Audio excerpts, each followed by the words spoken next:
हमारे साथ मौजूद हैं आसिम अज़हर साहब। आसिम अज़हर की अभी रिसेंटली उनका एक गाना रिलीज़ हुआ है, चंद माहिया। इसका टाइटल अगर हम देखें तो लगता तो ये है कि ये पंजाबी गाना होगा, लेकिन ये एक उर्दू सॉन्ग है। आसिम अज़हर साहब से इस गाने के सफ़र से मुतल्लिक जानते हैं कि आसिम भाई, थैंक यू सो मच, आपने हमें टाइम दिया। और अगर टाइटल को देखें तो it sounds like a Punjabi song, but it's an Urdu song. तो इसकी स्टोरी से मुतल्लिक बताइएगा। अस्सलामुअलैकुम, thank you for having me. And बिल्कुल, असल में बहुत ज़्यादा प्लानिंग नहीं की मैंने इस गाने को बनाने में। तो इसीलिए जब मैं कोरस के ऊपर काम कर रहा था तो चंद माहिया एक ऐसा लफ्ज़ था जो मैं बार बार गुनगुना रहा था। और चंद माहिया हम आई थिंक एक्सप्रेशन पंजाबी का ही है, लेकिन प्यार में एक निक की तरह हम इसको इस्तेमाल करते हैं। बट यस, बाकी गाना उर्दू में ही है। एंड जहाँ तक इसकी स्टोरी की बात है, तो मैं चाहता था कि एक स्ट्रेट फॉरवर्ड लव सॉन्ग के बजाय थोड़ा सा अपने आप को इसमें चैलेंज करूं। एंड थोड़ा सा नरेटिव इसके पीछे मैं अपने लिए एटलीस्ट बनाऊं। जब मैं लिख रहा था गाना, कि हो सकता है शायद लिसनर्स तक भी वो बात पहुंचे। और वो कुछ इस तरह का नरेटिव है कि अगर आप सोचें कि एक कैरेक्टर है जिसको यू नो अपनी आज़ादी बहुत पसंद है, वो अपनी ज़िंदगी भरपूर किस्म से जीता है और कमाता है, खर्च करता है, ट्रैवल करता है और प्यार में यकीन नहीं रखता। और दूसरे एंड पे एक ऐसा कैरेक्टर है, एक ऐसी लड़की है जो आके इसको प्यार में और मोहब्बत में यकीन करवाती है। और इस लड़के को पता है कि एक दिन ऐसा आएगा कि मेरी ये आज़ादी टूटेगी, लेकिन वो कमिटमेंट से डरता है। जैसे अक्सर आप देखते होंगे काफ़ी लोग कमिटमेंट से डरते हैं। कमिटमेंट से इसलिए डरते हैं कि उनकी बाकी ज़िंदगी उनको लगता है कि वो एक कंट्रोल और एक बॉक्स में आ जाएगी। तो ये गाना उन्हीं लोगों के लिए है कि डरना भी बुरी बात नहीं है, लेकिन प्यार को भी मौका देना चाहिए। बिकॉज वैसे भी दुनिया में आजकल प्यार काफ़ी कमी है। ये बताएं कि आपका जो प्रीवियस सॉन्ग था एक जो तू ना मिला, उसके अगर लिरिक्स सुने और उसकी अगर वीडियो देखें तो वो गाना दिल जलों के लिए है। और उस गाने ने 100 मिलियन से ज़ायद व्यूज़ बहुत कम अरसे में क्रॉस कर लिए थे। तो ये जो आपका गाना है, क्या ये भी दिल जलों के लिए ही है? क्योंकि पाकिस्तान में अगर देखा जाए तो ऐसे रोमांटिक सॉन्ग जो ब्रेकअप पर बने हो वो व्यूज़ ज़्यादा ले जाते हैं। बिल्कुल ऐसा ही है। आई थिंक दिल जलों के लिए, और जो लोग अपने कोशिश में अपने दिल के मामले में नाकाम हैं, उनके लिए काफ़ी मैं ऑलरेडी काफ़ी ऐसे गाने दुख से रिलेटेड गा चुका हूँ। और मैं ये नहीं कह रहा कि अब मैं नहीं वैसे गाने नहीं गाऊंगा, लेकिन ऑलरेडी उनके लिए काफ़ी हैं। बट चंद माहिया जैसा गाना एक उन सारे लोगों के लिए भी नई उम्मीद बन के एक साबित हो सकता है। आप इसको इस तरह भी सोच सकते हैं, क्योंकि अक्सर जब आप किसी चीज में नाकाम होते हैं, और स्पेशली अगर किसी दिल के मामले से रिलेटेड आपको दुख मिलता है या नाकाम होते हैं, तो इंसानी फितरत है, आप डर जाते हैं। आप आइंदा उसको फिर से ट्राई करने में आप घबराते हैं। तो लाइक आई सेड, चंद माहिया एक ऐसे ही कैरेक्टर की कहानी है जो कि प्यार से, और सिर्फ प्यार से नहीं, कमिटमेंट से और वादा करने से और अपना दिल देने से डर रहा है, लेकिन उसको पता है कि जीत प्यार की है। अच्छा, डर भी रहा है साथ साथ।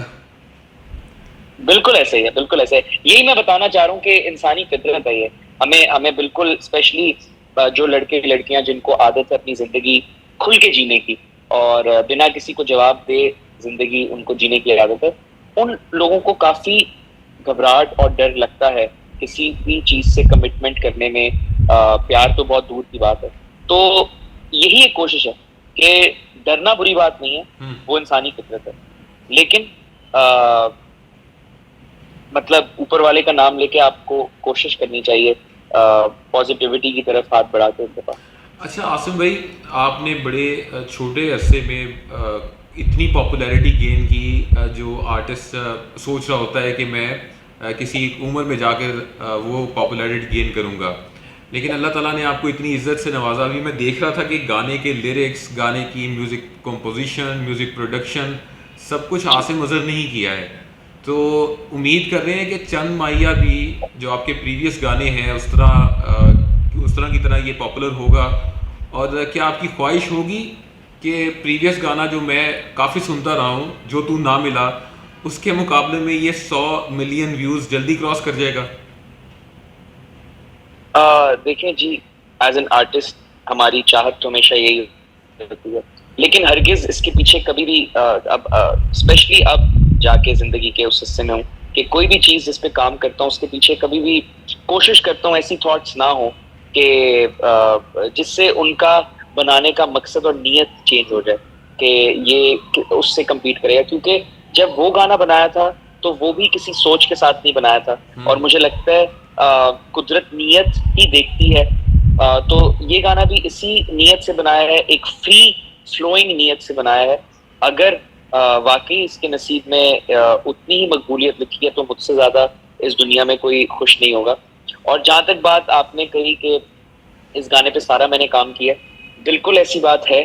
इसको प्रोड्यूस भी मैंने किया, इसको कंपोज भी मैंने किया, इसको लिखा भी मैंने, लेकिन उसके साथ साथ बहुत बहुत अहम लोग हैं, मेरी टीम मेंबर्स, जिन्होंने मेरे साथ ये मिल के काम किया है। ये अगर मैंने प्रोड्यूस किया तो मेरे साथ सुलेमान, मेरे बड़े ज़बरदस्त टीम के म्यूजिक प्रोड्यूसर हैं, उन्होंने मेरे साथ प्रोड्यूस किया है। कंपोज इसको मेरे साथ मेरे टीम मेंबर हसन अली ने किया है। लिखा इसको मैं और मेरे 3 मजीद साथियों ने, जिसमें रामेस, अली रजा, हसन, मैं सबके नाम इसलिए मेंशन कर रहा हूँ क्योंकि ताकि उनको भी ताकि दुनिया को पता लगे कि मेरे साथ किस किसने इस गाने में अपने हुनर के दिखाया मुझे। अच्छा अच्छा, आसिम भाई ये बताएं, आपकी तरक्की में किस शख्सियत का ज़्यादा किरदार है अब तक, जिस मंजिल को आप अचीव कर चुके हैं? डेफिनेटली जी, मतलब मैं इस बात का बहुत बड़ा बिलीवर हूँ कि मेरे माँ बाप की सपोर्ट और दुआओं की वजह से, बिल्कुल। लेकिन मैं आज ये भी कहना चाहूँगा कि उसके अलावा भी एक शख्स है जो कि मैं खुद हूँ, जिसने बहुत मेहनत की है और जिसने अक्सर हम इंसान अपने आप को अक्सर क्रेडिट देना भूल जाता है। तो मुझे लगता है कि हमें खुद भी इस बात से अवेयर होना चाहिए कि इंसान खुद कितनी मेहनत करता है इस जगह पे पहुंचने के लिए, और डेफिनेटली साथ दुआएं तो वो जरिया है जो कि आपको इस जगह से इस जगह लेके पहुंच जाता है। बट आज पहली दफा मैं ऑन रिकॉर्ड कहूंगा कि मैं हूँ वो शख्स जिसने बहुत मेहनत की है और जिसने सबसे ज्यादा मेरी खुद मदद की है इधर पहुंचने में।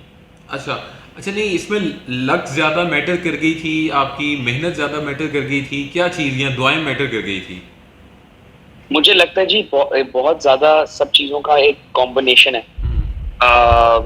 नीयत, किस्मत, मेहनत, दुआएं, इन सब का एक कॉम्बिनेशन बनता है तो आप, मुझे लगता है खुदा आपको किसी मुकाम से नवाजता है। सही।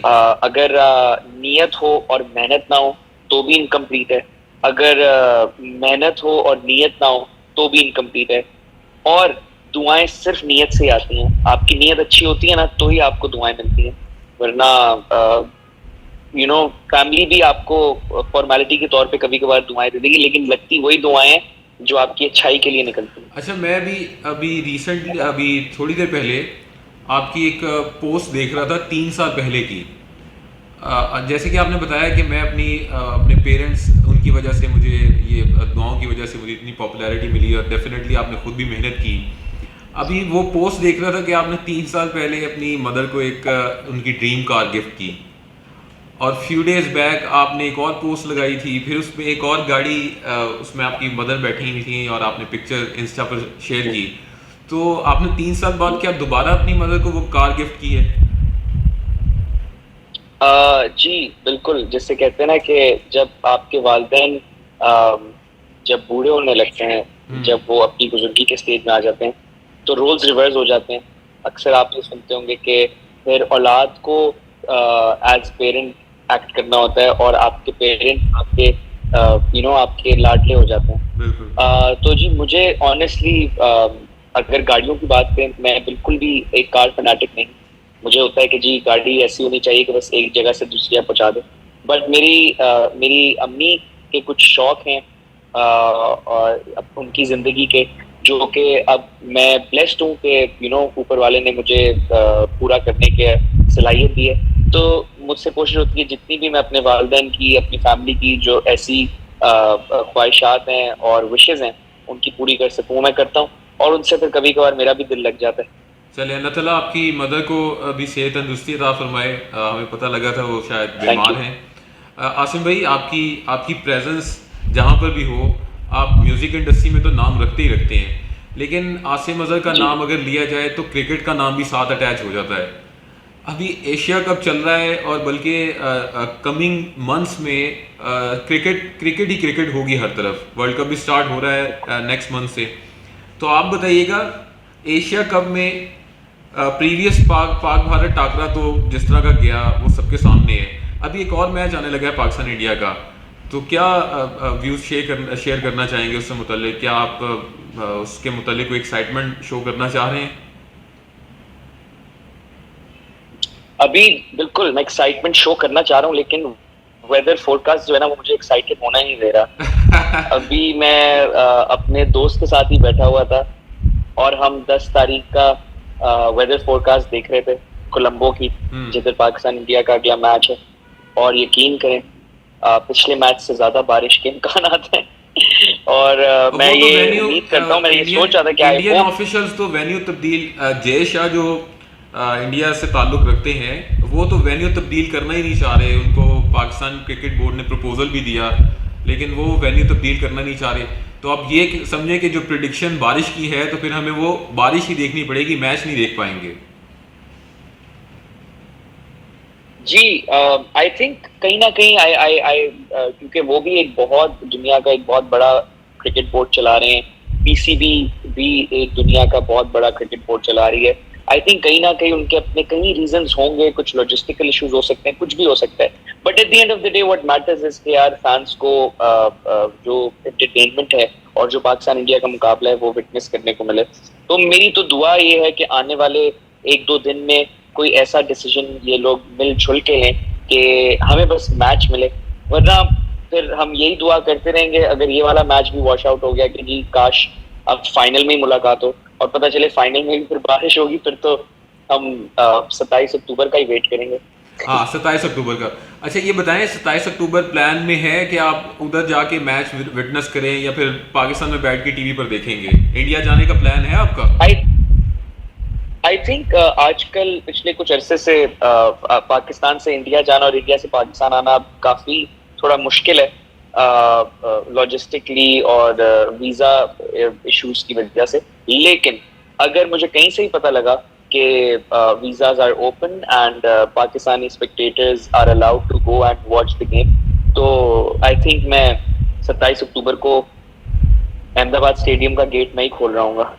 अच्छा, मैंने अभी देखा आपके गाने के नीचे इंडियंस बड़े कमेंट कर रहे हैं। तो अगर आप इंडिया जाते हैं तो क्या आपका ये पहला विजिट होगा इंडिया जाने का? बिल्कुल मेरी लाइफ का पहला विजिट होगा, बिकॉज जब मैंने अपना करियर स्टार्ट किया, जब मेरा म्यूजिक बॉर्डर पार पहुंचने लगा, तो कुछ पॉलिटिकल इश्यूज की वजह से ट्रैवलिंग बंद हो गई थी। तो मेरा ये पहला विजिट होगा। तो अगर क्रिकेट के जरिए से हो जाएगा तो बहुत अच्छा होगा, वरना हम सब यहाँ पे एक दूसरे की तरह अपना घर पे ठीक। वैसे एक बात बताऊं, मैंने ग्राउंड में भी मैचेस देखे हैं, स्टेडियम में भी। मैंने भी पिछला मेलबर्न में भी जाके मैच देखा था। जो मजा अपने कमरे में बड़ी टीवी स्क्रीन पे है ना, वो यकीन करें कहीं नहीं है। और उसके बाद जो वीडियो आसिम अजहर साहब अपने कमरे से ट्विटर पे और इंस्टाग्राम पे शेयर करते हैं, उसका भी मजा नहीं है। बस मैं जज्बात उस वक्त कंट्रोल नहीं कर पाता। नहीं नहीं, बहुत ज़बरदस्त। और आपने क्रिकेट के लिए भी अपने प्रोफेशन के ज़रिए बड़ी खिदमत की है। और जो चंद माहिया अब गाना रिलीज़ हुआ है, अभी रिसेंटली कुछ ही घंटे पहले इसको रिलीज़ किया गया है। मैं देख रहा था उस पर काफ़ी ज़्यादा व्यूज़ आ रहे हैं, लोग कमेंट्स कर रहे हैं, आपको बेस्ट विशेस कर रहे हैं। और डेफिनेटली मैं ये प्रिडिक्ट ज़रूर करूँगा, जिस तरह आपने प्रिडिक्शन की है कि वेदर फोरकास्ट जो है 10 जो तारीख का है पाकिस्तान इंडिया मैच का, उसमें बारिश है। आपके गाने के बारे में मैं फोरकास्ट करता हूँ कि इंशाल्लाह ये भी 100 मिलियन व्यूज़ जल्द क्रॉस करेगा और पाकिस्तान का एक पॉपुलर गाना साबित होगा। थैंक यू आसिम साहब, आपने टाइम दिया, कराची से आप हमारे थैंक यू साथ सो मौजूद मच। थे। और तमाम बिल्कुल। देखने वालों से ये गुजारिश है कि आसिम अजहर के इस गाने को ज़रूर सुने और पाकिस्तान म्यूज़िक इंडस्ट्री के इस सुपरस्टार को ज़रूर सपोर्ट करें।